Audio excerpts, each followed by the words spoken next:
Boomer.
To the Friday nights. I'm Jason Sandberg. Fellas, I had a fantastic week. It is a rare occasion when you get a new Nexus in your local LCS. Picked up issue 1 of Nexus Scourge. Now, I did get this when it was crowdfunded. I did get the hardcover of this, but now they're distributing it through Diamond into the LCS. So of course I had to put my money down and pick this up. Beautiful Kelsey Shannon artwork. And if you're not familiar with Nexus, is a perfect jumping on point. Check it out. If it rings a, if it clicks with you, go pick up the other 100 plus issues. But I highly recommend it. Mike Barron is everywhere now. He's like a nonstop writing machine. It's crazy. He is a machine. He's in a second or third renaissance. I'm so happy for him. And he was on Mark Miller's show this week. Did a great interview there. Sweet. I had to talk to Mike Barron a month and a half ago, I think. Yeah. Good deal. He's always. We're lucky he came on our show as well. Dude. He loves talking to the people. He'll only stay for like an hour, but he loves talking to folks. Yeah. Absolutely. I'm very blessed in life because having read the guy's work for 40 years, he now sends me like birthday greetings. So we're like online pals, but I'll take it. Yeah. This book I highly recommend as well. This is everything from Wit's End that Wally Wood did himself. Now, Wit's End, it was his underground comic anthology. There were other creators like Steve Ditko and so forth that did stories in Wit's End, but this is all of the Wally Wood Wit's End stuff. It's just looking forward to sitting down and reading this. Great stuff. A lot of it has been out of print. So just a beautiful book. You introduced me to Wally Wood. I didn't even know who he was until I met you. If for nothing else, Craig, I did enrich your life through the Wally Wood experience. As usual, I'm hard at work on Jupiter issue 2, but halfway done. And hearing that for about a year now. I know. I got out of him June. He said June next year he'll launch. Yeah, I'll believe it when I see it. Listen, motherfuckers. Do you want Jupiter issue 2 done right or done now? All right. Anyway, but regardless. Oh man, I could be really mean right now, and I'm not going to. But anyways, I'm hard at work on issue 2. Issue 1 continues to be in demand on Find My Comic at Indiegogo. I've crossed the $9,800 mark. So I do believe I will hit 10K on this little bad boy before Jupiter issue 2 launches. Please go check it out. And I'm looking forward to sharing some artwork with you very soon. Craig, Craig, aside from Justin Trudeau's imminent resignation, how was your week? It's going good. Yeah, the sinking of the Titanic, rearranging the deck chairs on the Titanic. That's what he's doing now. So I got this beautiful, in spite of the mail service. Look at that. Oh yeah, yeah, that's nice and toxic.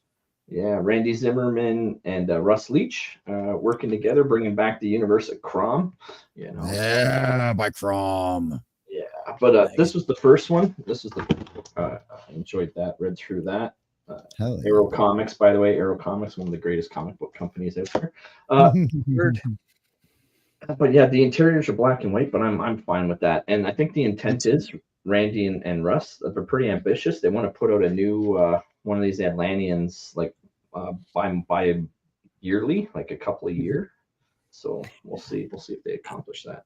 I like that black and white. It reminds me of Savage Sword of Conan, which is like the best, the best Bronze Age Jumbushima comics was the Savage Sword of Conan. So yeah, that's exactly what they're going for too. So yeah.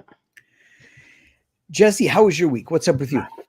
Good, busy as all hell, cranking away videos. I mean, I think everybody out there in the chat pretty much knows what I do, but yeah, I do give the pop culture and nerd news all week long, and it's actually been a really great week. We've had a lot of incredible Christmas gifts this week. Like, it's been absolutely funny. Sonic's crushing Mufasa at the box office by a long shot. Disney Star Wars flat out admitted, hey, the reason why we're not making any more Acolyte is because it sucked and nobody watched it. Except for the people that watched it to YouTube complain about it. But yeah, right, like, literally, like it was like us and like 5 other like woke Disney Star Wars fans. You know what I mean? It's like all that watch that show. So it's like there's been a lot of there's a whole I have to go through like okay, so what all we got here? Okay, so we had another one of the activist Marvel producers fired. The guy responsible for the Eternals, right? Okay. That actual abomination, that bastard's gone now. He will officially he'll get to walk the red carpet for Captain Black America, and that'll be the last time you see his ass. So it's like, it's one of those things. It's like, yeah, there's just like, it's been like so much winning this week, it's like, Paramount is knocking the shit out of Disney Plus as far as the ratings are concerned, like Yellowstone and the Sheridan verse. And then there's a couple of others that are just absolutely crushing it. And like Disney hasn't had anything in the top charts outside anything original in the top charts for like, I don't know, since like Agatha episode 1. And before that it was nothing, like Bluey's the #1 top selling thing out there for Disney, and it's not theirs, it's Australian. They ruined Aliens for me too. Disney got their hands on Aliens and then they put out that awful movie. Did you not like the most recent movie that they put out? Romulus? No. Okay. I heard I didn't see it, but I know there's some mixed feelings on it, and it didn't do the best at the box office. I think it probably made money. I think there's an argument to be made it made money, and so they probably will be making another one. But I did enjoy the kid's enthusiasm. Like, he was saying all of the right things. And it's always one of those, they can say all the right things and they can be in past. It doesn't mean they can pull it off. That's you know right. What I mean? Yeah. So, and then with the Superman trailer, I mean, I literally talked about the Superman trailer for like an hour and a half on my morning show yesterday when it dropped. So yeah, I hope you were as excited about the Superman trailer as I was. What's your vibe? I love it. I loved it. I know there's been a few people out there that are kind of but the thing about it is I mean, we're the one, us in this sphere, whether it be our little group out there on Twitter and X or what those of us that are in the YouTube sphere, and we do all this stuff. A lot of our friends, our associates, are more critical of this stuff than the average layman is, and that's why like I'm the common nerd, right? It's because it's one of those things like I'm not overly critical, but I liked Black Adam. Okay, it wasn't a good Black Adam movie. It's a pretty decent JSA movie, but like it wasn't a good Black Adam movie. But I still enjoyed it. It's a good popcorn flick. You know what I mean? So like I'm not as overly critical of some of this stuff, but I do think there was a lot of people that are out there just nitpicking for the sake of nitpicking. And don't get me wrong, if you want to hate fucking James Gunn from here until Kingdom Come, by all means have at it. Okay. But like I was watching Shad like ranting about the trailer and all this. I'm like, dude, what planet are you living in, homie?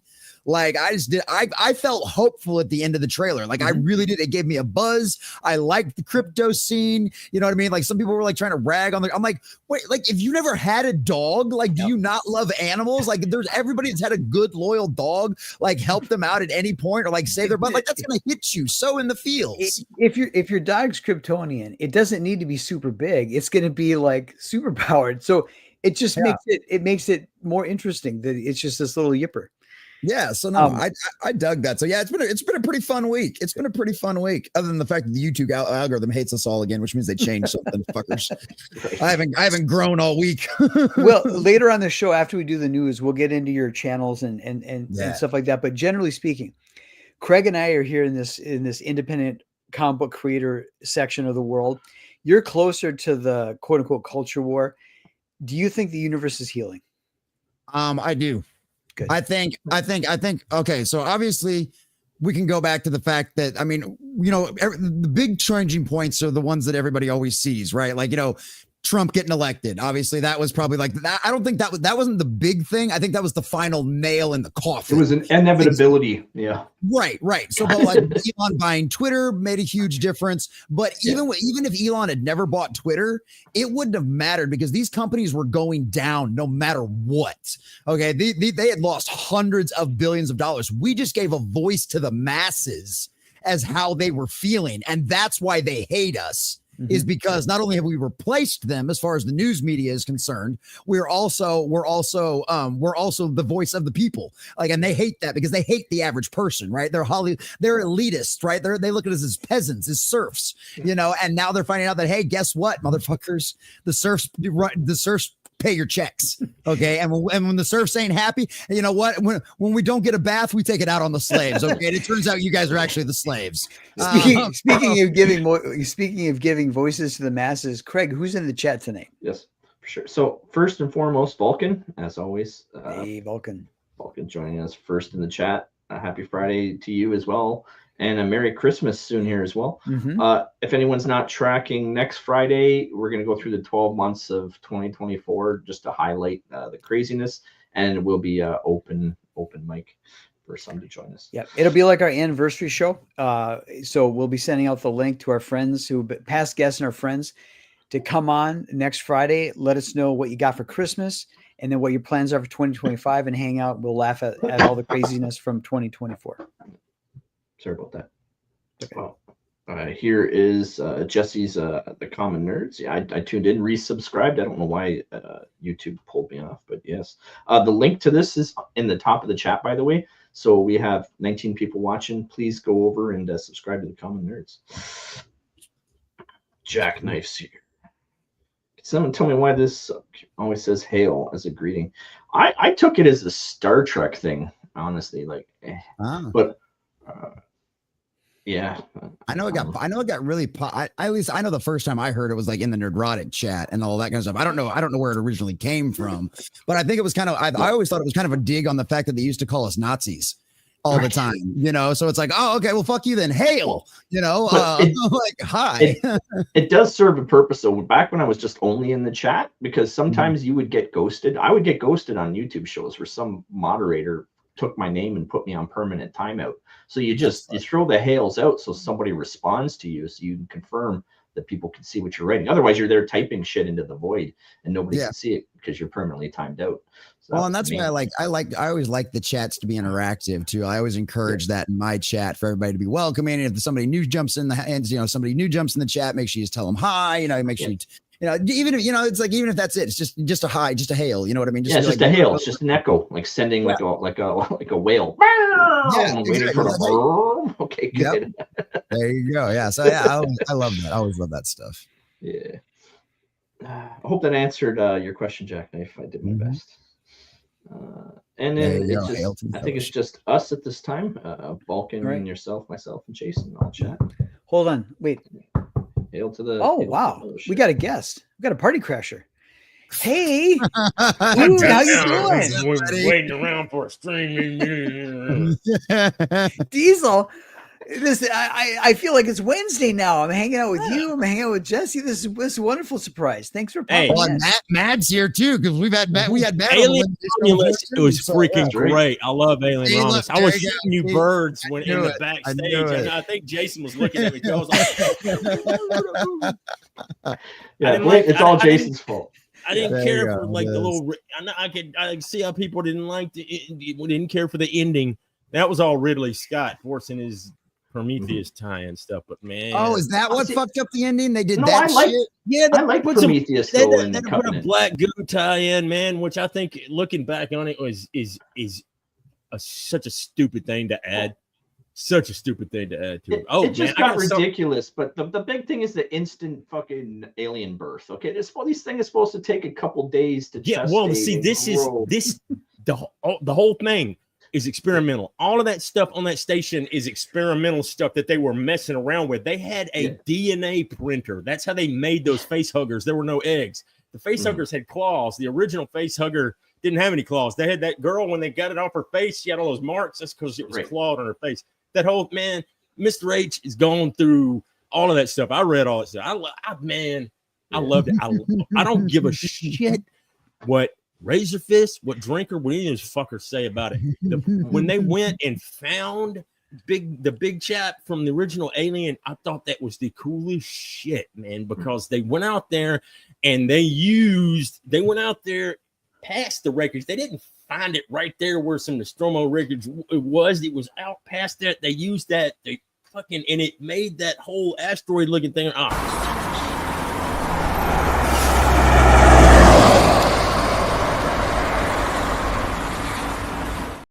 Was I talking too much? No, ladies and gentlemen, that was a Hojo drive-by. Hojo just drove by in the Mythicals machine.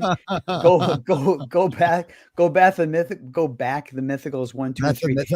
Yeah, I've only had one beer so far. Diesel, carry on. Hey man, I got to show you guys some of my I got some comic swag I got picked up. It was nice. You came to the right place, buddy. Came to the right place. For a second, I thought you guys finally figured out how to rein Diesel in with just like a little clip that runs across and snaps in. Hell yeah! There you go. Cool. Happy holidays, Merry Christmas, Don Figueroa. That's the dude who did that poster back. Like, yeah. That's that guy. Yeah. He just sent that to you? He made these cards. It looks like the damn thing. You can't see it from my shitty camera, but it looks like it's so good. It looks like it was like mass produced. I had to look at it at an angle to see the ink lines on the thing, man.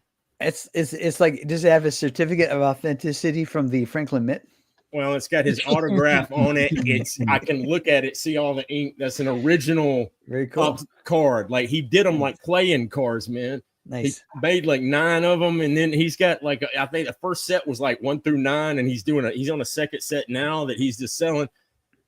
That dude should be drawing for Transformers. His stuff is so clean. Like I like the new Transformers book. Don't get me wrong, but that art is sloppy as hell compared to Don's stuff. Don's inks are just, man, they look so good. Like the stuff they have now, Daniel Warren Johnson is fantastic. He writes Optimus Prime so good, but like the way he draws stuff, his art's okay, but like all of it looks unfinished. Those books look unfinished. It looks like the colors on them too look like the colors don't look like that Optimus Prime right there. They don't look like that. They don't pop out and all that stuff. They almost look like they were done with like colored pencils, very light. The ink is just, it doesn't pop out. The lines, they just the drawings don't look finished. They're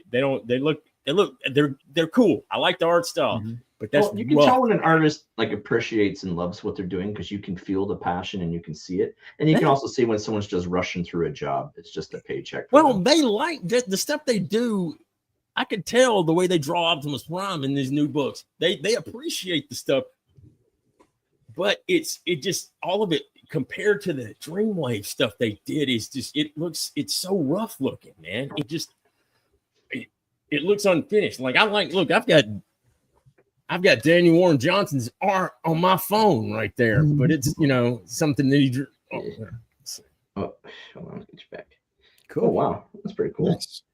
But it just Don's stuff looks so good. Like when he finished his, there's no like lines coming out here, pencil lines coming out there. When his stuff is done, it is inked and it looks like it was done. Like, man, it looks so clean. It is. Ooh, it's good.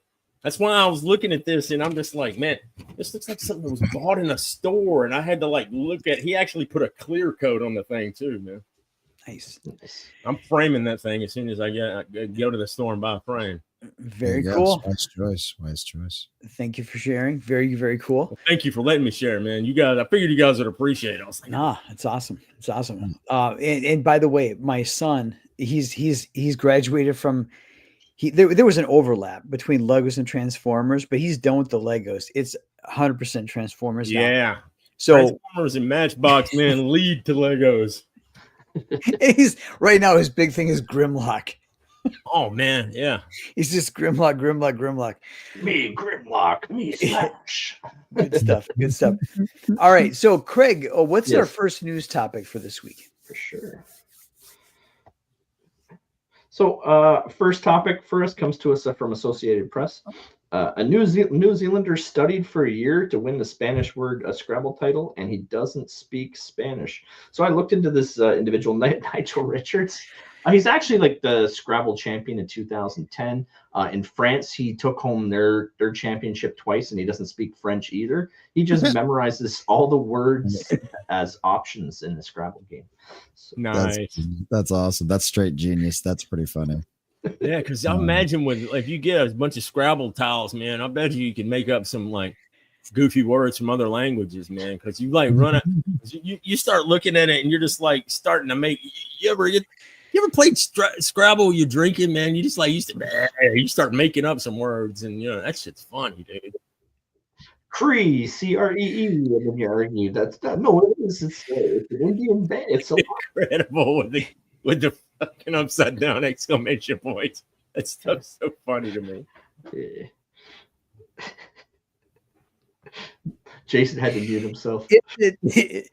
Is it cheating though? If you can't actually speak the language, isn't it kind of like cheating? Yeah, it is kind of.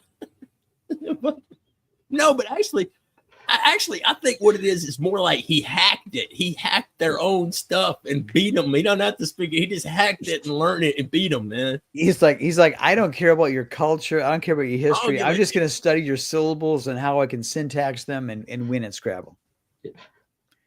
I just go up and be like, "Hola, bitches." So what we need this guy to do, we need to give this guy. Columbus did it in 1492, and I'm back. We need to give this guy like an electron microscope so he can just start rearranging DNA. Hey, that sounds like a horrible man. I applied and almost got a job. I would have been maintaining 2 electron microscopes at Auburn, man. I was dude, I would have had like this whole lab full of geek equipment to myself, man. But they already had a dude that had been there that for a long time that was basically going to get the position. But like, I'm like, man, why'd I even get this damn interview? You teased me, dude. It was like, here's all the coolest stuff ever. Oh yeah, we got this other guy. Jesse, is it cultural appropriation if you go and do Scrabble in a language you don't speak? No, it just means I'm better than you and I'm smarter than your entire country. I'm like don't get mad because he's smarter than your entire country. That's not my fucking fault. Like he just like if you all would have memorized every word in your language, you could have beat him. You know, it's like I never thought there'd be a strategy to Scrabble, but like, holy shit, this guy just mastered the world in Scrabble. He's like, I'm just gonna memorize all your words, and I'm just gonna show you how like big my brain is, and I'm gonna memorize all your words. Then I'm gonna go in there, and I'm gonna conquer your country's Scrabble tournament. Like I'm gonna be an imperialist, and I'm gonna colonize your country, and I'm gonna take your Scrabble championships away from you. I think it's genius. I love it. I wish more people would do this in more competitions like this. Damn, Jesse, I miss you, dude. It's good to be. We're back. We got the band back together. Man. Where's Tommy, man? Diesel. Do you think during this tournament the Frenchies were sitting there going, "Sacre bleu, that's not the word. That's not the word." And he's like, "No, it's a word. It's not the word." As soon as you said the Frenchies, Sacre bleu went into my head, man. As soon as you said Frenchies, I'm like, Sacre bleu. Zootalus, is this another word? So there is a deeper controversy about Scrabble. Now people think it's an English game that has been bastardized into the French language, Spanish language. It's actually not even an English game. Craig, we've got an investigative report. Can you bring up that short slide deck? It doesn't matter. It's just like Mexican food and everything else. We got a hold of it and made it better. And now everybody plays our version. So, dude, we made it awesome. Awesome. So what you guys don't realize is the Klingons actually invented Scrabble, but they called it Scrabla. So I bet it's violent too. The Klingon Empire is not just about conquest. There's a focus on strategery that eludes many people who are not deeply familiar with the Klingon culture. Next slide. So this word here, if you're going to play Scrabble with the Klingons, this is a very high point, is a very high scoring word. Goyaka. Okay. Jesse, do you know what that is? stab you in the face because this is a really bad gag. Diesel, do you know what this word means? Man, look, whenever you start adding bullshit like upside down exclamation points and then let me tell you, I'll never come back to like you censor. on top of dot and C on top of dot and apostrophe ever again. It's a gotcha. Oh, well, I would tell you the definition of this word, but I don't want to get Craig's YouTube channel struck. So next slide, please. So he doesn't know. I think that guy's dead. Hey, it's fucking Krug. Diesel, would you care to pronounce this word? Jesse, what does that mean? Wasn't that meme coin that went belly up real fast, turned into like a giant Ponzi scam? Right? The Hawk 2. It's Klingon for buyer beware. It is. All right, Craig, next slide. Hey, now we're wait. Yeah, I think we all know what that means, right? All right, Craig, next news topic. What's topic number 2? Sure. God. So yeah, so I got myself involved with here. and we do this every Friday, same time. He's usually at Nick's show at this time. Yeah, we're at episode 73, so we're nonstop. So yeah. We're at like episode 10 of Kloppy's Clubhouse, but that's because we renamed the show after Kloppy passed. Yeah. Oh. All right, now what's going on with this? So this also came to us from Associated Press. So Detroit area library says Chicago man kept an overdue baseball book for 50 years. And again, I don't want to add too much in this topic, but this definitely felt like a reach out for his 15 minutes of fame to me. It felt like he'd been sitting on this moment, hoping to hit the 50-year mark.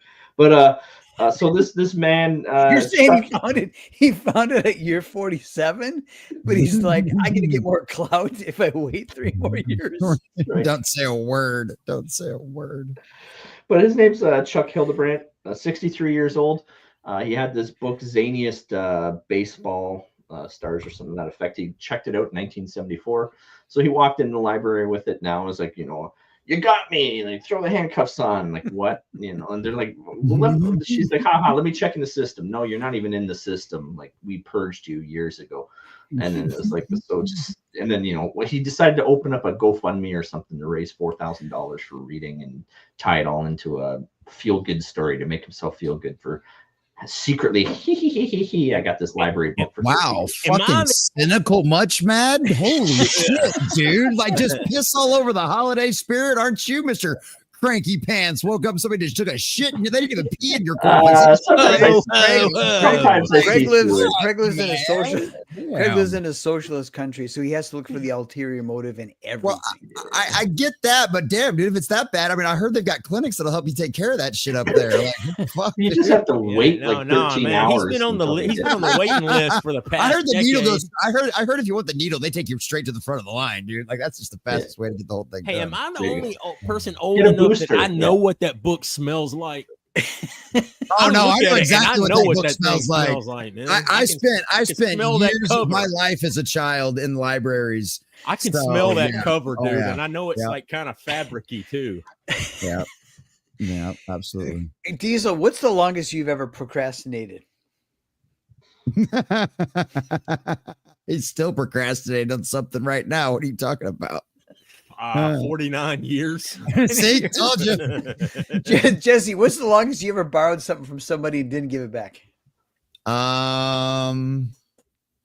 I don't know, actually. I can't think of that off the top of my head because, like, I don't generally borrow stuff from other people too very often. I do have a buddy of my moving dollies that I've had for like 4 months, but that's because he told him just to leave them in the garage. He's like, I know where they are if I need them. I'm like, okay. Does it count if you borrowed some pornos from people and then they got stolen from you and then you couldn't give them back because the dude stole them from you? This is this is before the internet was a thing.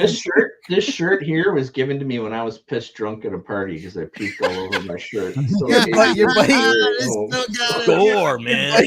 Your buddy gave you the shirt off his back, huh? You could throw up all over that shirt and it wouldn't show. That is great. That's an alcohol. That's from The Running Man. That's an alcoholic story. I'm going to throw up. I love you. I want you on this shirt. Oh man. All right, so Craig, I think there's more of the story. Like he tried to give the book back, and what did the library say? Well, they looked him up. They said he was purged from the system, but they told him it would have. If they did the math, it would have been $4,500 that he owed. Okay, so the real twist is the library said, no, thank you, no, thank you. Right. So They this said it had is been purged from the system. Literally, it said the book had been erased from our system. Oh, wait. Oh, I remember something. You know what I did one time? it's in the memory hole. I got the like Orwellian memory. a gift card from, I think it was a Blockbuster or something, like when I was married. So I wanted to use it to buy a movie, but they didn't have any movies to sell. So I rented Army of Darkness, and then I told them I lost it because I wanted to buy Army of Darkness, man. And then I told them I lost it. So I went back to try to pay for it with the gift card, man. I gotta run your system. That was before I did that whole rigorous honesty, sobriety thing. Man. Modern problems call for modern solutions. Exactly. That's not modern. That's a retro problem. Oh, man, Blockbuster's been closed for years. Yeah, Blockbuster's been closed for 20 years at this point. What the fuck are you talking about? I'm so old. With people stealing videos and flipping and flamming it with gift cards, what do you think's going to happen? Yeah, I was talking about not returning porno, and kids now are like, "What are you talking about? The internet?" And I'm like, "It's before the internet, son.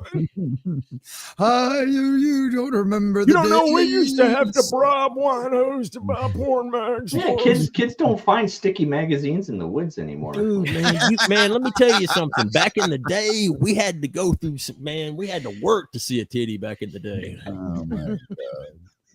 Oh shit! I remember when they still used to show like damn near full blown boobies on like late evening television on broadcast TV. They used to do all that side boob and fucking graphic sex scenes and all. Dude, if you had an old school VCR that you could tune your channels in, you could get a slightly unscrambled Cinemax and blowjob and blow time. If you get it right, those lines, you get it to where you all kind of see stuff. They'd be all patriotic and they'd play the anthem of national anthem. Then you would get the hiss screen, and 2 minutes later, boop, it would blink back over to the hidden adult stuff that they didn't want you to see. Whoa! So I'm not that old. Maybe that's just in Canada. Back in the day, I'm like kind of house sitting for a relative, and they got cable, and it's getting kind of late, like on a Friday or Saturday, and Lady Chatterley's Lover comes on. I'm like, oh man, nice. But just as it gets to the good part, I hear the garage door open. I'm like, damn, because previously it was just trying to decode the scrambled Cinemax, but they had Cinemax, and so my date with Destiny, my date with Destiny was delayed. I got one worse than that, man. I was doing the scramble thing because I'd always wait for when the movie would come on, and then if it say nudity at the beginning, right, it would let you know. When this one movie, it was like nudity, and then I was like, all right, yeah. And I had never heard of this movie before, so I started watching it, and the movie was called Deliverance. Oh no! Did you squeal like a pig, boy? About halfway through that, about halfway through that movie, I realized that I was. Nudity, I think that was the Lord getting back at me for trying to unscramble porn, man. He was teaching me a lesson. I got you a lesson, but good. Instant karma. But on the topic of, and the best part is he's the hillbilly that lives in places like that. That's Kentucky. There's a difference.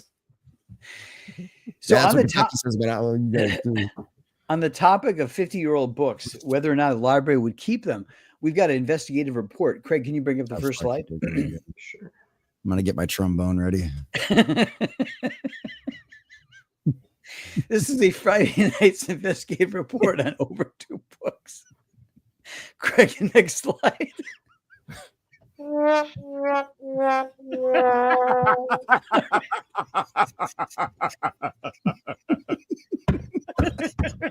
Yes, I broke him. I fucking broke him. Yes. So Jesse, You're like, I win. This is how I win. you're a librarian.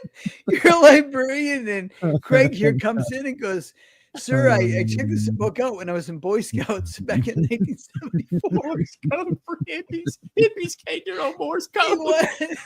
want it back? Do you, as the librarian, Jesse, do you take the book? Do you take the book and he said, keep it? I take one look at that and go, what the fuck's Morse code, kid? You can keep it. I think this one went out of print 40 years. About 50 years, 50, 60 years ago. Yeah. You open it up and it's in Braille. Oh, yeah. Yeah. Why would it be in Braille for hippies? I don't know. Code for hippies. What are they going to do? They're too Morse code for blind hippies. Okay, Morse code for blind hippies. Yeah, and why would it be written on the cover? Man, I'm a moron. Well, exactly. It wouldn't be written on the cover either. It'd be all the little fucking bumps and shit. I probably need to read this book. Morse code for morons. So you need to read something, all right. Holy cow. It's I know we blame the drugs, but damn, dude, sometimes you're just like a little retarded. That's all. So Diesel, you're saying the right way to write a Morse code book is in Braille. Well, at least you knew where all the beeps and the bumps were. Look, those who try the most fail the most. I had a good one earlier. I had a few good So ones. at this point, you're Icarus flying too close to the sun. Your wings have melted and you're coming crashing back the fuck down right Man, now. I rolled up the sun and smoked it a while back. Man. So Craig is the consensus.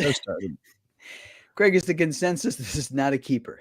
Morse code for hippies. No, I didn't see that going. Is that an actual book? I thought you guys. No, this is all shit Jason's fucking making up because he thinks he's clever. Say, man, that looks And he laughs his own fucking jokes too much.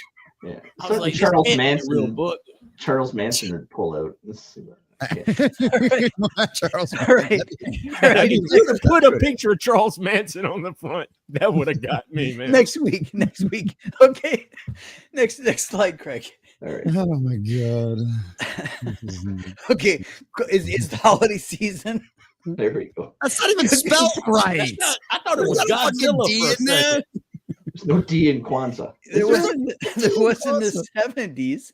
Look it up. Google it. So Diesel, you're the librarian. You've got a cookbook section in the library. Do you take this book back? Man, first I would look at the very poor MS Paint title of it and be like, I think you're trying to pull one for some reason, sir. At first, I don't know, man. Like, I've got some kind of like weirdo dyslexia because I looked at the back part of it and saw the A and thought it was Godzilla for a second.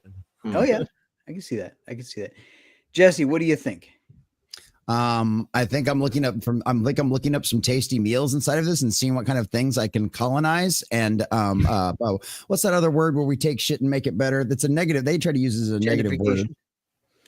Well, yeah, that too. Cultural appropriation. I'm going to appropriate the shit out of this fucking book and actually make it taste good. I'm going to add a Mexican flair to it. I'm going to add spices and actually probably make it taste good. And then can you put some tostadas on that thing too? Right. Then those Kwanzaa guys can burn their assholes. It'll be great. Isn't appropriation a fundamental of capitalism? Like I think so. I firmly believe I think it not just capitalism, but that's a USA thing, man. We take shit and we make it better, baby. Yeah, that's Western values, man. That's we get better. So we evolve. We absorb you into our collective. We're just not like creepy in the board. We lift you up, dude. We're tired of people bringing us down, so we want to improve things, make everybody's life better. Yeah, you thought you were building even the lefty retards, man. We're gonna make things so good that like even they might not be quite as lefty retarded, you know. Well, I mean, think about it like this. We took German scientists who were building rockets and we're like, oh, you think building rockets is cool? How about building a bomb that'll like set the world on fire? How about that? And so like even that, we took them and made them better. Look, man, all I know is Elon Musk made a rocket bigger than the Saturn V, and for that, sir, It's badass. Dude, I love watching those videos. I love it like, when man, you see the I one love all that flew space down shit. I can't wait to get to Mars, man. That's good. Like I love it when they fucking grab that giant fucking rocket. Yes. They just grab it out of the damn air. Have you seen the one where it shows it coming in from the atmosphere? There's a long Mhm. shot, and then it goes horizontal. Man, I'm like, that's straight out of science fiction. It's awesome, Dude. When it's coming down at half the speed of sound. That's how fast it's coming down. That is so nuts, dude. And it's like Wow. nothing but it's fire coming out. It's so awesome, dude. It's like, yeah.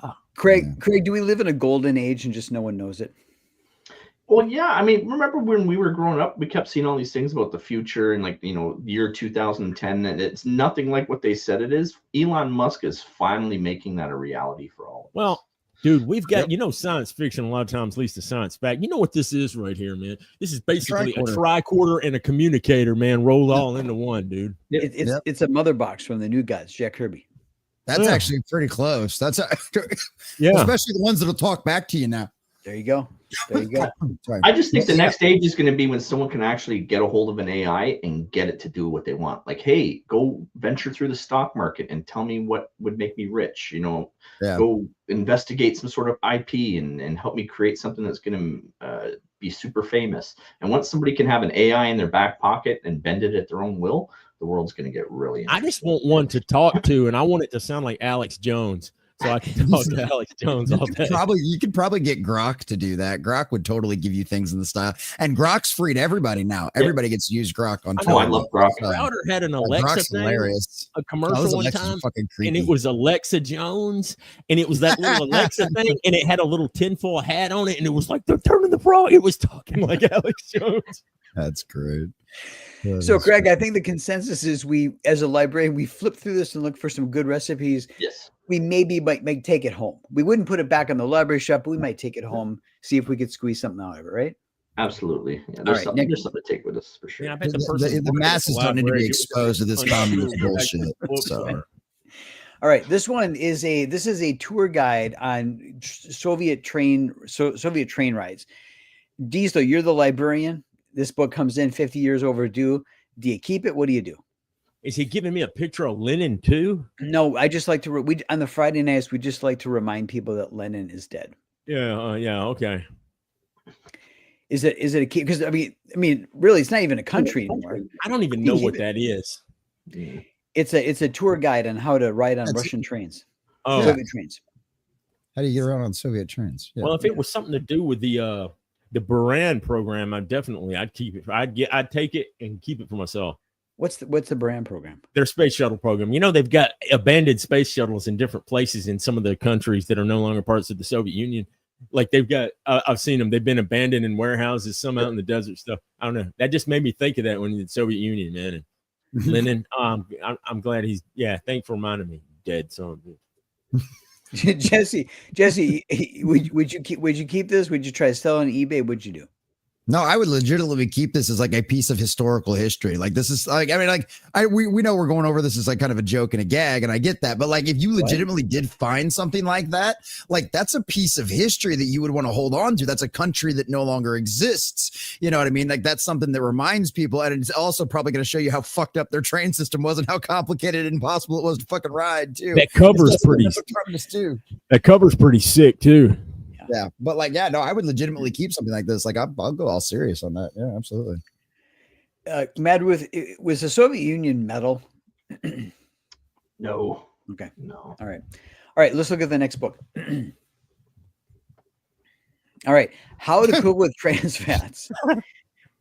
You're a librarian. Do you keep this book?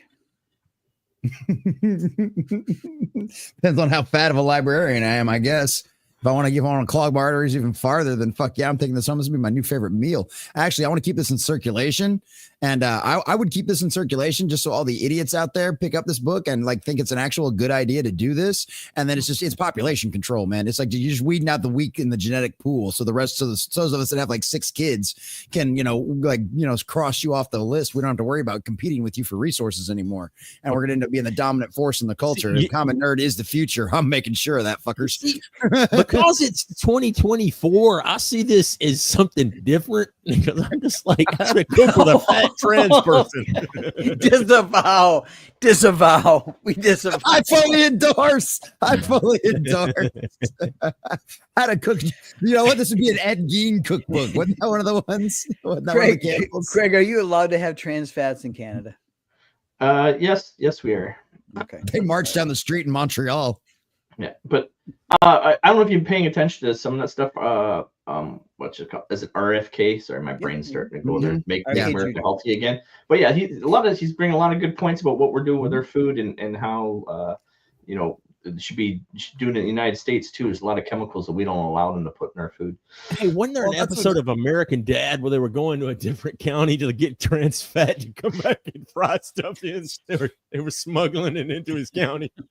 Well, and to back up on what Mad was saying too, it's like there's this is one of my favorite stories. It's like, they Wonder Bread used to not be able to be called bread, right? They lobbied the federal government in order to change the definition of bread from it only being yeast, flour, and water to where they could have like 56 fucking chemicals in it. And like they literally lobbied the government so that way you're eating chemicals. If you eat Wonder Bread, you're eating chemicals. You're not eating. I'm glad you said that, man, because I was just like, wait, why is Wonder Bread don't look that bad? Why is it only 50 cents and like inflation's through the roof? Oh, it's made. It needs to have a shelf life. It needs to not go moldy for a couple of weeks. That's why. Yeah, it's or at least a couple of years in that case. It was the atomic age. They needed bunker bread. There you go. Yeah, that's the excuse. All right, next book. Yes, it was a different time 50 years ago. Jesse. Do you even need to ask?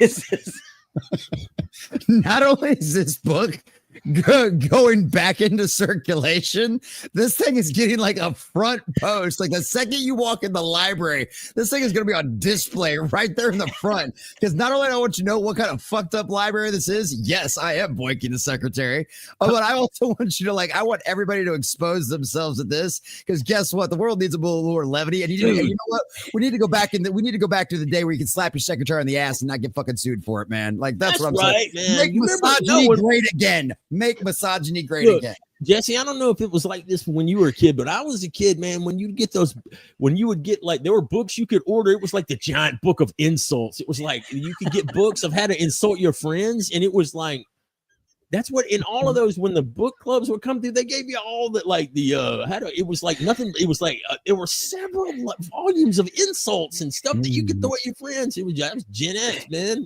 It was like Time Life Books had a whole series. Yeah, exactly. It was from your Scholastic School Fair. Yeah, the giant book of insults. How to bully kids. How to bully kids. Volume 1. In a positive manner. Volume 1. Few times I got beat up were because of jokes that war vets had told me. Hey kid, listen to this joke. That's the worst. The only reason I know what Himishimi Papuchi Da is a Korean insult is because of fucking war guys, veterans and shit. Oh, that is fucking great. Yeah, dude, but old war vets are like the fucking worst, dude. They're all fucking rotten. They don't give two fucks anymore. They're cranky as shit, and they don't care. They just don't care, man. It's fucking great. I love them. When I get a little man, what am I saying? I ain't gonna get that much older. I'll be able to. I was gonna say, what are you talking about? You're gonna be dead next week. you ain't wrong. Oh, so yeah, dude. I'm just gonna fall over. I'm just gonna be walking, thinking I'm healthy, and then fall over dead. The rest of my body's gonna be like, I'm out on them drugs. But yeah, no, yeah, this one needs to be kept in circulation. Hey, you put a little effort into this one, man. Like the bigger. Crudely, this is not an actual book, but you put this is the level of investigative reporting that people come to the Friday nights to count on. That art looks like it was done with a marker. Essentially, boys and girls, this is the reason why we don't have Jupiter 2 yet, because Jason Segel has free time doing shit like this. Okay. Fucking drawing covers for other people. Okay, EVS. Bringing out toys, all that other kind of shit. Fucking, you can make toys and you can fucking do covers for other people. God forbid we fucking get a book fulfilled. Hey, man, I ain't saying nothing. As my Christmas card to you said, My Project 2025. I haven't got one. I think you sent it to the wrong address. I sent it to the address I had on file. Now, if you moved and didn't tell me, that's your problem. I got a brand new studio. We were still doing the show when I moved. What the fuck are you talking about? But yeah, no, probably got to the wrong address. All right. Hopefully it gets forwarded. Probably won't. All right. I got my Christmas card from you for 2024. Nice. Well, you've got the postal strike, so you might not get yours till Easter. Oh man, well, it's Canadian. Don't you guys have like I have ordered stuff from Canada. I have gotten stuff from Europe quicker than Canada. I'm like, can somebody just drive up to the border and throw it across? There's millions of packages in deadlock right now because for a month. No, I'm talking about like this is years ago, dude. I'm just like, what the fuck? Y'all got a snow dog sled system, the postal system or something? They got Justin and Trudeau like tripled the customs staff. They just stand around opening Craig's mail, and they're comic book fans. So every other they use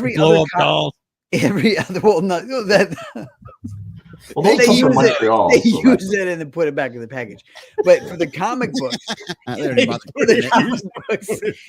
the comic books he orders, when he gets the package, it's an envelope that's been slid open. It's empty. Yeah, it's you fucking serious? That's serious. Yeah, it's ridiculous.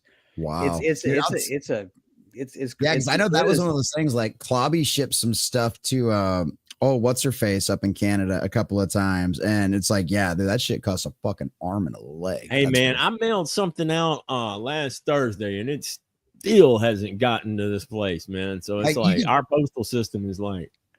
Well, it's like you literally could drive to Canada, go over the border for a visit, and fucking drop this shit off faster. I know, right, man? I tell you what, look, I'll just meet you up at one of those border states up Niagara there. Falls. Yeah, Niagara Falls. There Niagara you go. Falls, yeah, and I'll get in a barrel, and you can just toss it to me. There you go. I joked about putting serious thought into opening a PO box in Bangor, Maine, and just driving to Bangor and get my books that way. It wouldn't be the worst idea. Hey man, in the last 4 years, you could have like done that, no problem. And then you go on eBay and order books like How to Tell Dirty Jokes at Work. Exactly. All right, what is our third topic? Oh God, that means he's made more slides. No, I didn't do it for this. Made more slides. We'll see that Jupiter 2 in about 6 years, guys. Jason's busy making slides for his Friday night joke show. No, this one's my contribution because I needed to read. This is me. Excuse me. This is me grabbing an oar. I'm trying to help the community here. I'm trying to entertain people on a Friday. Kick the weekend off in style. So I feel like this thing's gonna be stomping my skull. Jesse, you handle the other days of the week. Are you going to start doing trash cast talks too? I might be trashed on the Friday nights. Two beers in, that's how much of a late white these fucking youpers are, boys and girls. Hey, listen, people. It was one beer and about 70 hours at work this week. But that's probably more than 70 hours at work than anything else. You're probably fucking loopy, retarded, tired at this point. Here. So, all right, Craig, what's going on with this? Robots. Let's talk about our third and final one. Again, I try not to use Fox and CNN, but I use Fox this one. Fox News. New Chinese humanoid robot shows off its strength by lifting 35 pounds in each hand. So the two main droids in competition, of course, China's always knocking off everything. China made a knockoff. They stole from Boston Dynamics, a lot of their stuff. So China's big android slave that they want to introduce to humanity is called the Forerunner K2, and Elon's is the Optimus. I don't know if you see Optimus. Tesla Optimus. So those are the two competing androids, but this is basically China just revealed a whole bunch of new features, and it's crazy how the K2, like, it's getting more and more human like. Its way of moving around. Like, these droids are crazy. Yeah, but it's a Chinese piece of shit, man. That thing's gonna fall apart. Well, and I saw Elon show, or I saw the Tesla show off their new one of the new hands that they've got, and like all the crazy dexterity they've got in one of the new hands, and like all the it was like literally like flipping something around in its fucking hands, just like you could do as a human. It's fucking crazy. Man, Elon digs Transformers too. Oh yeah, dude, Elon's a super nerd. He's a super nerd, dude. You guys, how wild would it be if the Chinese build like an army of these things, and like literally they just swim across the channel to Taiwan? Like, so there's not like it's not like a naval invasion of Taiwan. It's a bunch of robots swimming across the channel, getting up on the beach, and like raising hell. How nuts would that be? Sorry, don't know what happened. Glitch. They're gonna break Glitch. down all the way down, going across there, man. Now, if somehow like they open like several hundred transports full of these things and unleash them on people brand new, they'd probably be able to stomp a few skulls in before they short it out. I mean, that's one of those situations where it's like there's a reason why sea travel is so difficult. It's like, one major wave and these things are wiped clean the fuck off course and shoved to the bottom of the ocean. You know what I mean? They're not quite to that point. They're not quite Aquaman yet.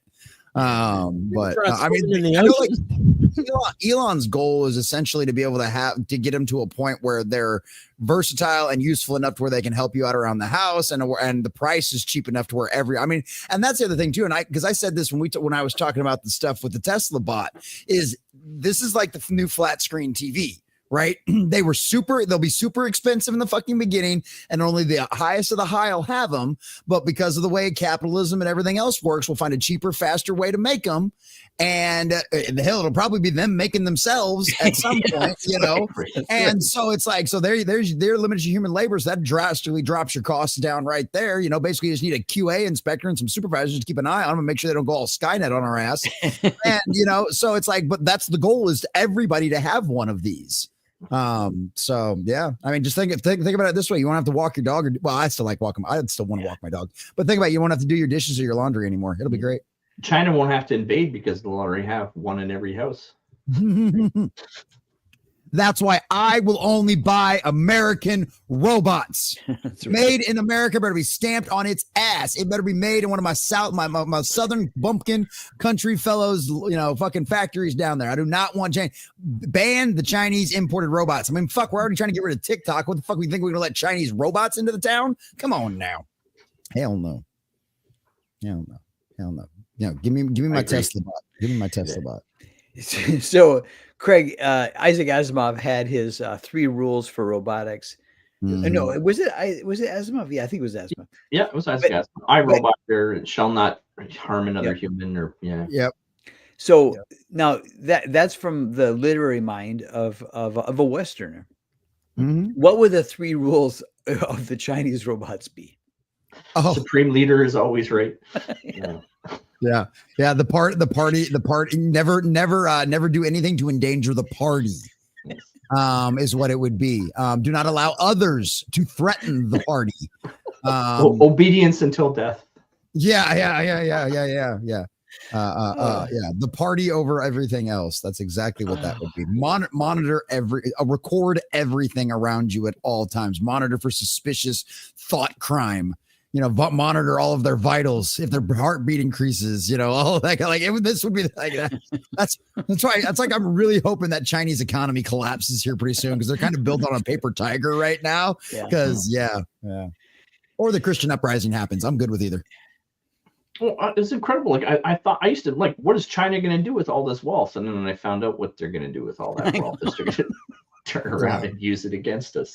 This was the last 40 years will prove to be the biggest geopolitical miscalculation of the millennium.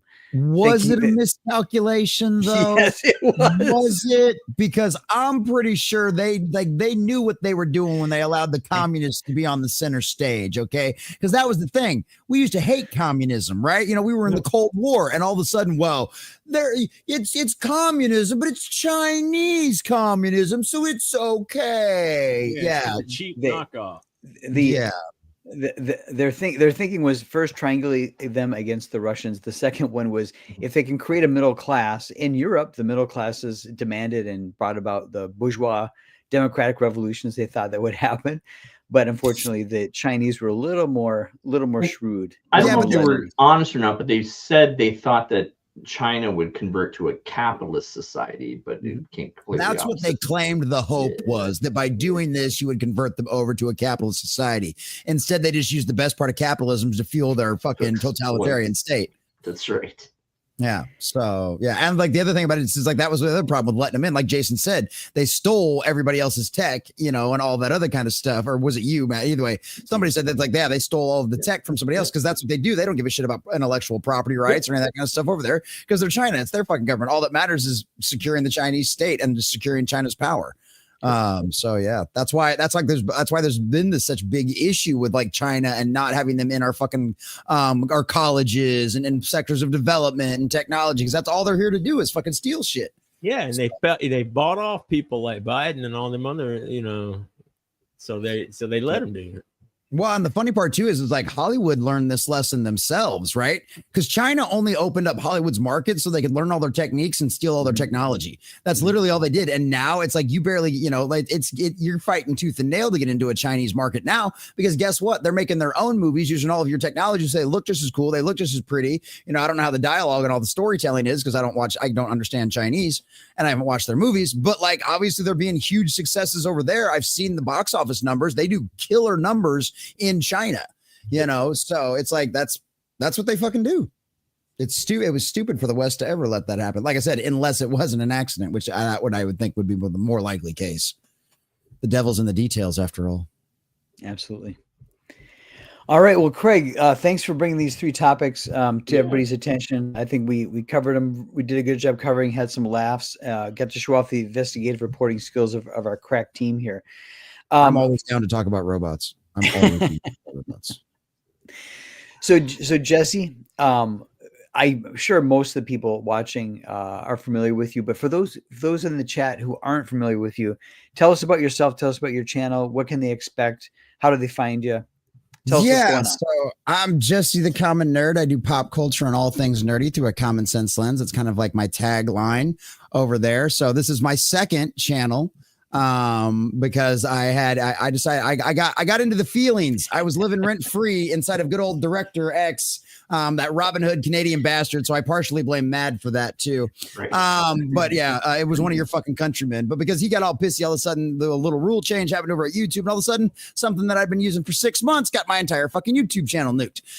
So I do this full time. This is my full time job. The Lord's blessed me with enough generous supporters out there to keep my lights on and keep everything going around there as we rebuild. We're in a rebuilding phase, as it is, as they say in the football world. So we used to have over 4,500 subscribers. Now we're down to, obviously, where you can see we're not even at 1,500 yet. The algorithm hates me. I'm shadow banned as shit. If you try to search for my channel, you'll find my gaming channel before you'll find this one, which works because then you can click on the gaming channel and the link to this channel is in the gaming channel description. So I do Monday through Friday at 11 a.m. I do a morning news show called The Morning Prep. We go through all the pop culture and nerd news of the day. That show normally goes for about 4 hours during the week, during Monday through Thursdays. Because I'm cutting videos at the same time, and because of my release schedule, I have to leave at 3:00. It's like one of those days. If I ever get an editor, I'll probably end up streaming for like 8 hours a fucking day. Just covering the news and shit like that. If I can never afford somebody else just to cut my shit and put it up in the background. But yeah, like you see, you can, like I said, you can see all the stuff that I've been going.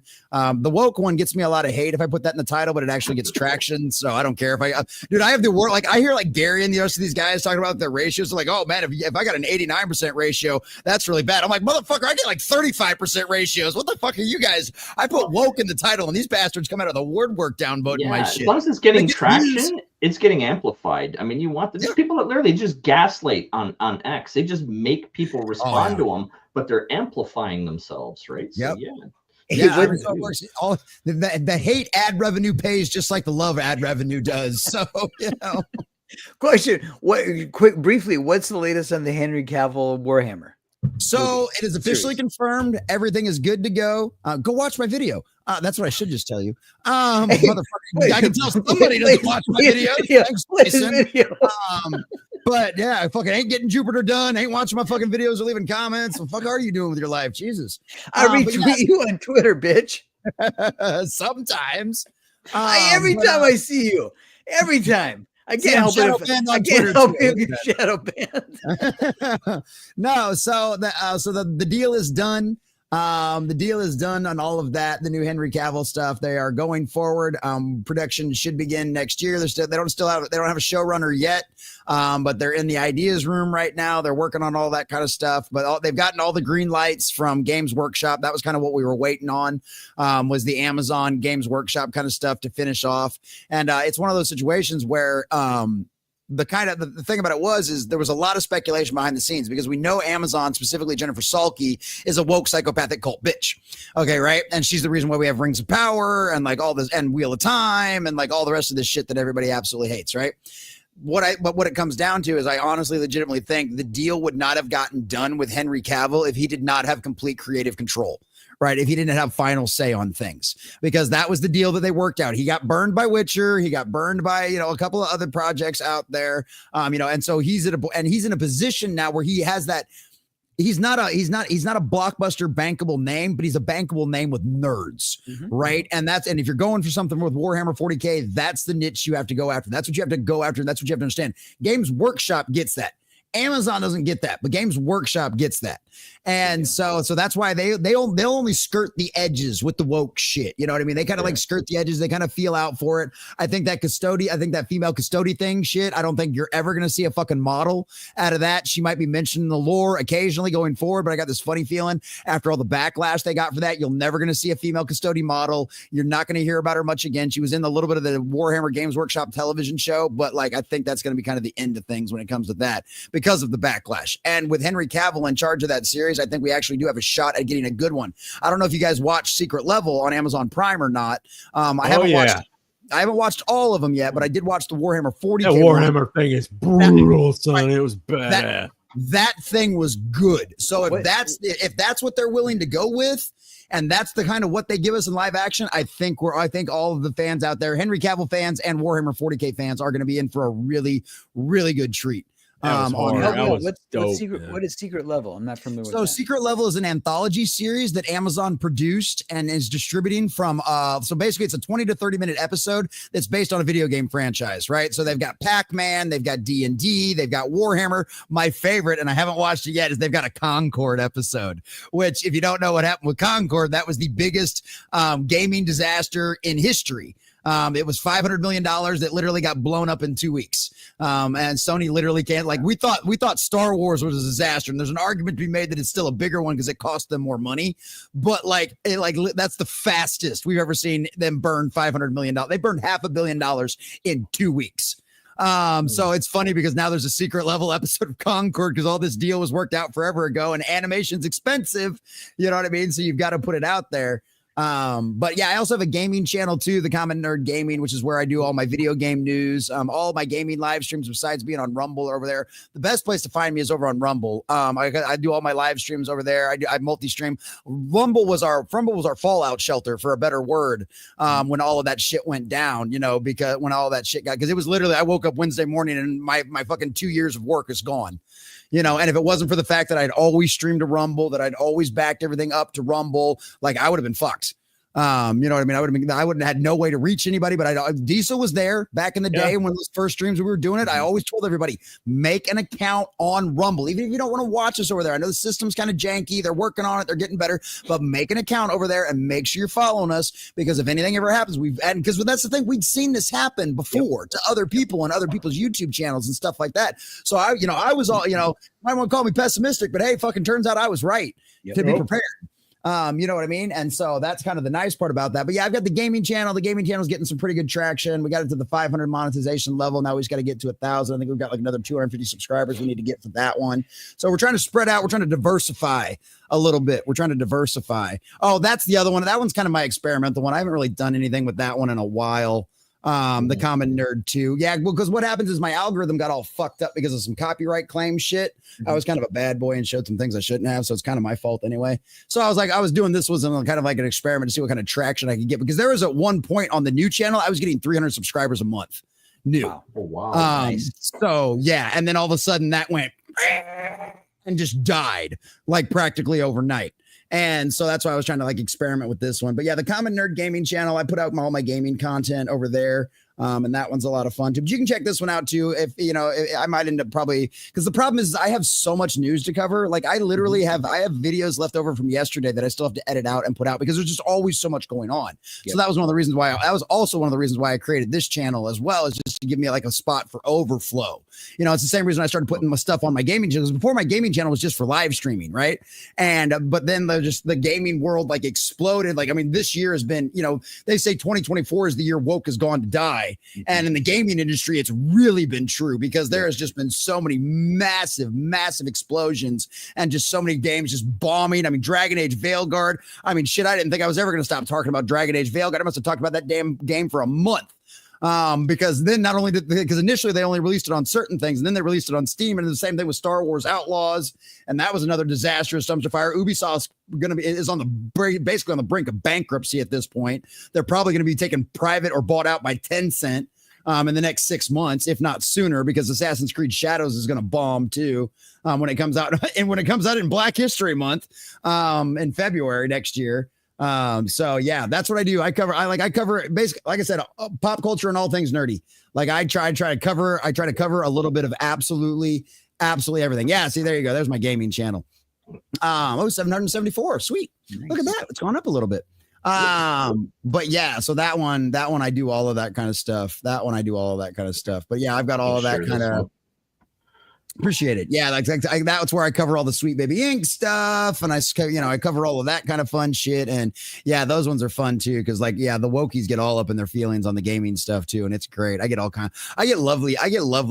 best fan mail in the world. You're a racist, you're an idiot, you're a fucking moron. What are you, woke police? I get some of the absolute best comments. So it's great. And you're also doing a Doctor Who rewatch, right? Yeah. So for my life, besides just making content and doing the news, we've got several different streams. I generally try to do a gaming stream on Monday night. We were playing Marvel Rivals on Monday, which is actually really good. It's a lot of fun. It basically killed Overwatch, which personally I think is kind of funny too, even though I don't give a shit about Overwatch. I just always think it's funny when something else crushes somebody else, but it's a lot of fun. We've been playing that. And then Thursday nights, Sunker and I have actually been doing a review of Creature Commandos. James Gunn's very first entry into the DC, and all of that kind of stuff. Yeah, I know what to use for thumbnails. I'm not stupid. But yeah, so it's one of those things. It's like, we've been doing that on Thursday nights. That's been a really good time. And then on Fridays, I'm on Comic Shop Talk. And then Friday's morning show is a special one. That's $5 Fridays. So for every $5 or more that you donate, my show is supposed to go. Technically, my show is only supposed to go from 11 to 1. But since there's so much damn news to cover, we end up going long. And as long as I get out of there in time to edit a video and get it scheduled for 4 o'clock, it's good. It's no big deal. On Fridays, for every $5 donation or more, we'll go another 5 minutes. Like today, the chat kept me in my chair until 4:45, right? So they donated enough money to keep me like 3.5 hours after I was supposed to leave. And so that's what we do that. And then Saturday nights, and I've been hearing that Adam's been doing Vets Talking again on Skinamax Saturdays. I heard he's been doing it, but it's kind of hit or miss. And I didn't hear from him for a long time. I didn't see him do anything for a long time. So I started doing a gaming stream on Saturday nights too. So we'll probably be playing Cyberpunk 2077 tomorrow. Because one of my guys gifted that for me. That and Batman Arkham Origins was my Christmas gift, that he got me on Steam. So I'll probably be playing that soon. And then, yeah, Sunday nights, me, Sunker, and Mr. Grant Gregory do a When Who Is Good review. And actually, we've got the mid-season finale this week on this Sunday, and then we'll have a Christmas special right after that, starting off the next part of the season. So yeah, this is Amy and Rory's last episode this Sunday. So it'll be a tearjerker for sure, but it'll be an excellent one. The Angels Take Manhattan's an incredible episode. I always think it's 2 parts because there's so much going on in it, but it's only a 1-part episode. But yeah, that's always, that show's a really good time. We're generally sitting around. Sunker and I are generally sitting around drinking. It's in 8 o'clock in the morning for Grant over there, so he can't really be doing that. So yeah, it's a good time. We have wine. And it's a nice little break, because of all the bullshit I have to cover from all the woke garbage. And it's like, it makes you kind of downtrodden sometimes. Like I said, obviously this week we've had a lot of victories, but a lot of times it's just like, oh, here we go again. And here's another garbage shit to go through and watch and all that kind of stuff. And so When Who Was Good is kind of a nice little refreshing. And then occasionally I torture Sunker with Torchwood as well, because she hates that fucking show and it's really great. I never watched any of that. How many seasons did that go?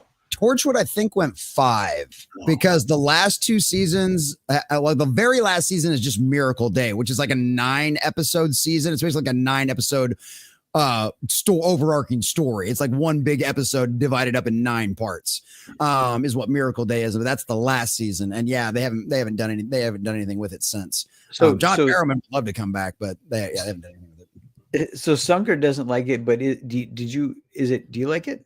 Is it Oh yeah, good? Grant and I love it. Okay. Yeah, Grant and I love Torchwood. Sunker just hates it because it's nihilistic. Okay. It's basically if Doctor Who was a nihilist, it's kind of like it's the reality of what happens when you have to deal with alien incursions and you don't have the Doctor around, right? You don't have a TARDIS, you don't have a sonic screwdriver. You're a government agency that kind of operates on your own outside of the government, and you have to keep things private and you have to keep things quiet. And sometimes, guess what? Sometimes you can't always save everybody, and you can't. And not everything ends with a happy ending because you don't all have a TARDIS to turn back in time, or a fucking sonic screwdriver to whip things up. Like we had an episode on Sunday, which I really enjoyed. Sunker lost it; she absolutely hated it. Grant loves the episode too. But what happens is like people are getting torn through. They're getting pulled through time and space by this rift in time and space, right? And that's where the Doctor. You see that happen in Doctor Who. The Doctor recharges his ship several times on the rift. And that's where Torchwood is at. Well, the problem is these people get sucked through this rift and then they come back. Not all of them, but some of them come back. The problem is they've been ripped through time and space. They're all fucked up. They've got, crazy ass diseases. They've got all these crazy mental breaks because of all the horrible shit that they saw. Right. And so they can't be introduced back into society. Right. You can't let them out. They're essentially mental patients, and they've got a mental ward for these people. And Sunker just had like this absolute meltdown. She's like, this is horrible the way they're treating them. They shouldn't be caging them. They shouldn't be keeping them against their will and like all this. I'm like, you got to understand the situation they're in. There's one of the guys that literally screams for 12 hours a day, and it's ear-piercing screams. Like it will break your ears listening to it. Like what else? You can't send him home with his mom, even though she wants to look after him. You can't have that in town, So it's like, but it's just, she was so pissed because she hates the way Torchwood handles things. And it's like, but that's the reality you have to understand.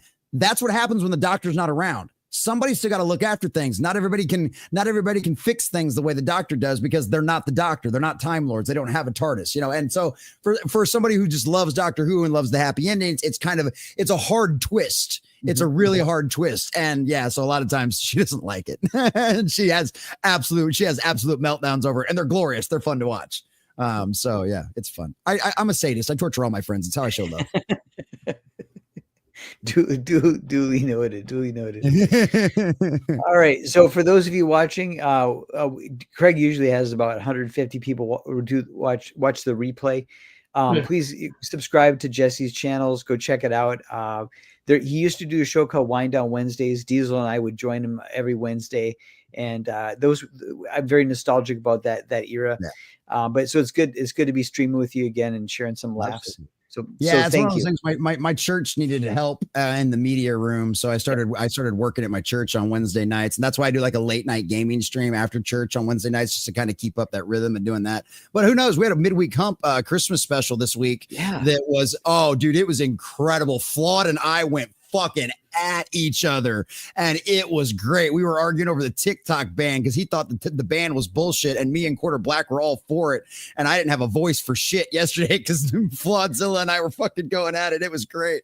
So we had an absolute blast. But yeah, so I'm eventually, the idea is to do a Thursday panel show again, maybe like after the first of the year. But right now, Sunker and I were reviewing Creature Commandos. So if any of you guys want to come sit through and torture yourselves with Creature Commandos, you guys can come hang out. Do you have another 24-hour stream planned?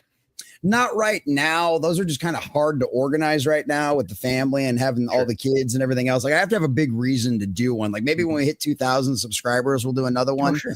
Or something like that. But as of right now, no, I used to do like member streams. Like it's not that it's hard for me to do. Obviously, you guys know I can do it. It's not a big deal. It's just finding the time because it interferes with so many other things. And then when you're a slave to the algorithm, which is the case, I got sick as shit last week and I had to take like 4 days off. And dude, it's fucked my algorithm something fierce now. Like I'm not getting hardly any traction at all this week because I had to do that. So that's the other problem with it too, is doing that 24-hour stream. It either have to be like exclusively over there on Rumble for most of it, or on Kick and stuff like that, but it couldn't be primarily on YouTube the entire time. And so that's the other problem with it too. But yeah, for big events, absolutely. If we hit 2,000 subscribers again, when we hit 2,000 subscribers again, we'll absolutely do another one. But I used to try to do them for member streams, but trying to figure out a way to do a 24-hour stream once a month is hard. But I definitely do want to be doing another member stream sometime soon here too. The plan was to do one tomorrow, but there's so much shit going on with holidays and everything else going on. I don't think I'll be able to do one tomorrow. So, Diesel, where can people find you? Where are you the most? Where do you make the rounds? Where can they find you? Usually on Fridays, I'm on Rogues Gallery with Iron Oxide. And- We may start back Space Jockey Sunday, depending if I don't lose my mind and like, you know. Yeah, sorry. Yeah. Sometimes to do it, it's just sorry. Today was a really, really horrible day. And I just remember, and I just remembered it again. I was light for a while, and then I just remembered everything, all the shitty thing that happened. Dude, just think about Morse code for hippies. Morse code for hippies. Morse code for hippies. Kwanzaa cooking. Craig, as we begin to wind down here, as we tee people up to go over to the gutter at 10:30 Central, what's going on with Soul Tack? Campaign wise, what are you planning? What's your next move? Well, again, I haven't really talked to Gonzalo. It's kind of crazy. I used to talk to Gonzalo every day. He was working on Pencils Down with Justin Belmont. Oh, yeah. With that book. So at least, he was still collecting a bit of a paycheck there. But I know we basically said in January, we're going to talk about the next issue of Soul Tack. But those who don't know, here's my book. Thanks for, I never plug myself. I'm really bad. But yeah, so here's the first graphic novel. This is back when I was hanging out with you guys, was when I was first funding this one. I've got that. But yeah. And then here's the next one, issue 4. And then me and Gonzalo, hopefully in January, we'll start working on issue 5, and then I'll figure out how to campaign from there and start going on people's shows and hopefully promote it. Hell yeah. Nice. So, well, as you can tell from Jesse's angst, he cannot wait for Jupiter issue 2. I'll get it to you. I'll get it to you in 2025. Otherwise, please go check out. If you haven't already bagged issue 1, go pick up issue 1. I have no idea what Craig's going to play for the outro. It's always crazy. I never know what kind of curveball he's going to throw. So as we get ready for him to surprise us, those of you watching, thank you for hanging out with us. Thank you for kicking off your weekend, sharing some laughs. I laughed a lot tonight. It was good. It was good times. To our guests, thanks for coming by. Thanks for hanging out. It was good to stream with you again. All right, everybody, have a fantastic weekend. And remember, next Friday is our Christmas show. We're going to have guests and friends come on, show us what they got for Christmas from their spouse, from their loved ones. And we'll take a walk down memory lane of 2024. All the craziness. We will. It was quite a year. And then people will tell us what they're going to be working on in 2025. So that'll be Friday, December 27th, same time, same channel. Yep. All right, Craig, take us out. All right. Again, up to 40 watching live. Thank you so much for joining us, Jesse. Thank you so much, Diesel. Again, if you stick around in the back room, we'll hang out for a little bit. But other than that, everybody have a great weekend. Giggity pillow talk. Nigel Richards, a 57-year-old from New Zealand, secured victory in the Spanish-language Scrabble World Championship on Saturday, November 16th, despite not speaking Spanish. His win was a testament to his extraordinary memory and strategic prowess, which allowed him to outplay his opponents without any knowledge of the language. Richards' remarkable ability to memorize words and apply them in the game enabled him to excel in a language he doesn't understand, further cementing his reputation as one of the most skilled Scrabble players in the world. This victory adds to his already impressive record, which includes winning the French-language Scrabble World Championship in the past, despite not speaking French either. Throughout the competition, Richards displayed an uncanny ability to recall Spanish words, employing his technique and precision to gain an edge over his competitors. His consistent performance and strategic play allowed him to dominate the tournament, showcasing his exceptional talent and unique approach to the game. What are you trying to get crazy with, Ese?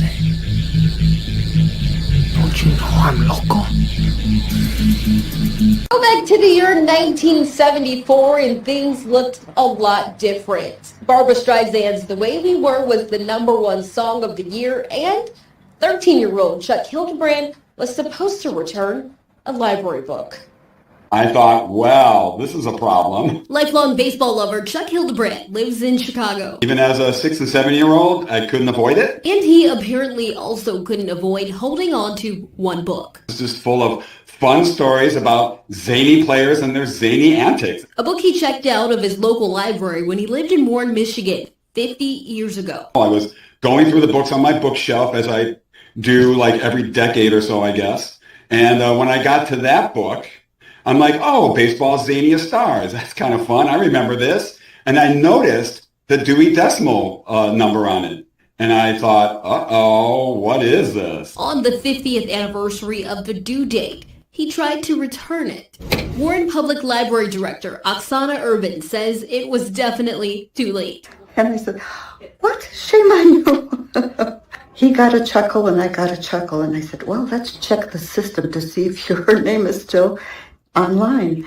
And we did. And I said, Mr. Charles, you've been purged. And so has the book that you're holding. No charges. But if they had, Hildebrand says it would have added up to more than $4,500. Here's the book.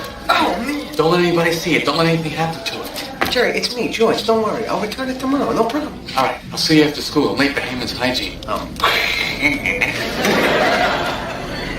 Hey, stand here! Yes, Mr. Hammond? Your underwear was sticking out of your shorts during gym class. Well, I guess that's because I wear boxer shorts. Boxer shorts, huh? What brand?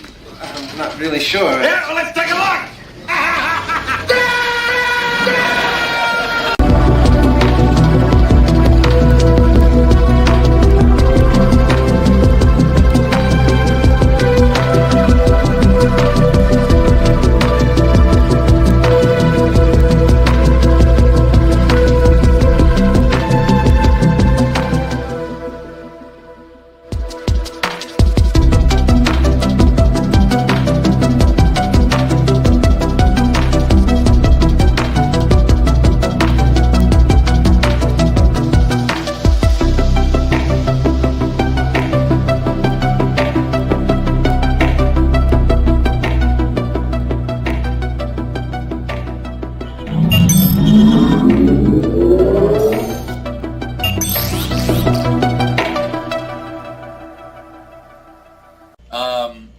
What is that actually happened? Of course it happened. I think this is a reflection of how.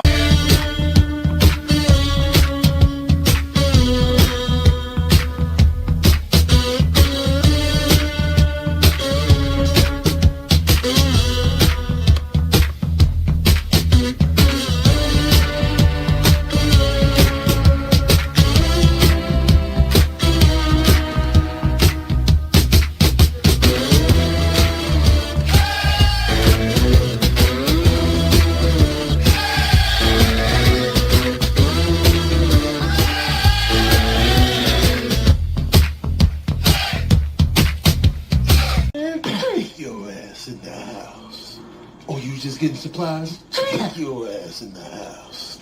Take your ass in Take your ass on in that house. Take your ass in the house. Oh, you got cheeks of steel, huh? Just getting some essentials? Take your ass in the house. Documents. You and those documents need to get on in that house. You quit phoning the controls and just take your ass in the house. Hey, fellas, look who's outside. Needed some must-have, guys. You just needed some must-have, man? Take your ass in the house. Talk about some must-have. Hey, man, grab him and hold him. Give him a full portion of the stick. Man, if you don't take your ass in that house, I'm sick of y'all. Y'all out here as a duo, take all four of them cheeks in that house. Y'all think y'all tucked away in these alleys. Take your ass. Let me get off the bike for this. Take your ass in that house. Oh, you think I can't get y'all long range? Take your ass in the house.